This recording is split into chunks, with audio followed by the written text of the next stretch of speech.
മമ്മൂട്ടിയെ നായകനാക്കി രാഹുൽ സദാശിവൻ സംവിധാനം ചെയ്ത ഏറ്റവും പുതിയ ചിത്രം ഭ്രമയുഗത്തെക്കുറിച്ച് സ്വാമി സന്ദീപാനന്ദഗിരി പങ്കുവച്ച കുറിപ്പ് സമൂഹ മാധ്യമങ്ങളിൽ ശ്രദ്ധ നേടുകയാണ്. ചിത്രത്തിൽ മമ്മൂട്ടിയുടെയും മറ്റു താരങ്ങളുടെയും അഭിനയത്തെക്കുറിച്ച് വാനോളം പുകഴ്ത്തിയ സന്ദീപാനന്ദഗിരി ഭ്രമയുഗം ഒരു ക്ലാസിക് സിനിമയെന്നാണ് പറയുന്നത്.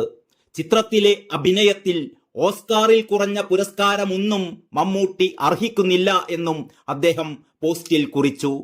ഇന്ത്യൻ സിനിമയുടെ അഭിമാനമായ മമ്മൂട്ടി ഭ്രമയുഗത്തിലെ അഭിനയം കൊണ്ടും മറ്റു പല കാരണങ്ങൾ കൊണ്ടും സിനിമാ ലോകത്തെ തന്നെ ഭ്രമിപ്പിക്കുകയാണ്. ഓസ്കാറിൽ കുറഞ്ഞതൊന്നും ഈ മനുഷ്യൻ അർഹിക്കുന്നില്ല. എല്ലാവരും അഭിനയം കൊണ്ട് പെരുമ്പറ കൊട്ടിയിരിക്കുന്നു. സംവിധാനവും ക്യാമറയും സംഗീതവുമെല്ലാം നമ്മെ ആനന്ദിപ്പിക്കുന്നു. ഒപ്പം അണിയറയിലെ എല്ലാ പ്രവർത്തകർക്കും നമോവാകം സന്ദീപാനന്ദഗിരി ഫേസ്ബുക്കിൽ കുറിച്ചതിങ്ങനെ. സന്ദീപാനന്ദഗിരിയുടെ വാക്കുകളിലേക്ക്. ഭാരതീയ ധർമ്മശാസ്ത്രങ്ങളിൽ 4 യുഗങ്ങളെക്കുറിച്ച് പറയുന്നു. ആദ്യത്തേത് കൃതയുഗം അഥവാ സത്യയുഗം, രണ്ടാമത്തേത് ത്രേതായുഗം, മൂന്നാമത്തേത് ദ്വാപരയുഗം, നാലാമത്തേത് കലിയുഗം എന്നിവയാണ് ചതുർയുഗങ്ങൾ. പുരാണങ്ങളിൽ ധർമ്മത്തിന്റെയും അധർമ്മത്തിന്റെയും ഏറ്റക്കുറച്ചിലുകളെ ഈ 4 യുഗങ്ങളിലൂടെ പറയപ്പെട്ടിരിക്കുന്നു. അതുപോലെ മനുഷ്യനിലെ ബാല്യം, കൗമാരം, യൗവനം, വാർദ്ധക്യം എന്നീ അവസ്ഥകളെ യുഗങ്ങളോട് ചേർത്ത് ഉപമിച്ചിരിക്കുന്നതും കാണാവുന്നതാണ്.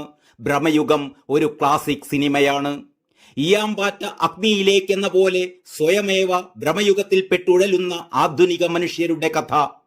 ആൽഫ, ഫ്രാൻസിസ് ടിക്കോര, സുഗന്ധി എന്ന ആണ്ടാൾ ദേവനായകി, പച്ച, മഞ്ഞ, ചുവപ്പ്, അന്തർ, ബദിരർ, മൂകർ, മാമ ആഫ്രിക്ക എന്നീ ക്ലാസിക്കുകൾ മലയാളത്തിന് സമ്മാനിച്ച അതുല്യ പ്രതിഭയായ ടി രാമകൃഷ്ണനാണ് ഭ്രമയുഗത്തിലെ കഥാപാത്രങ്ങൾക്ക് സംഭാഷണം ഒരുക്കിയിരിക്കുന്നത്.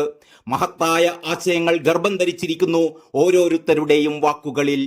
ഇന്ത്യൻ സിനിമയുടെ അഭിമാനമായ മമ്മൂട്ടി ഭ്രമയുഗത്തിലെ അഭിനയം കൊണ്ടും മറ്റു പല കാരണങ്ങളെ കൊണ്ടും സിനിമാ ലോകത്തെ തന്നെ ഭ്രമിപ്പിക്കുന്നു. ഓസ്കാറിൽ കുറഞ്ഞതൊന്നും ഈ മനുഷ്യൻ അർഹിക്കുന്നില്ല. അർജുൻ അശോകൻ, സിദ്ധാർത്ഥ്, അമൽ ഡാലിസ് എല്ലാവരും അഭിനയം കൊണ്ട് പെരുമ്പറ കൊട്ടിയിരിക്കുന്നു.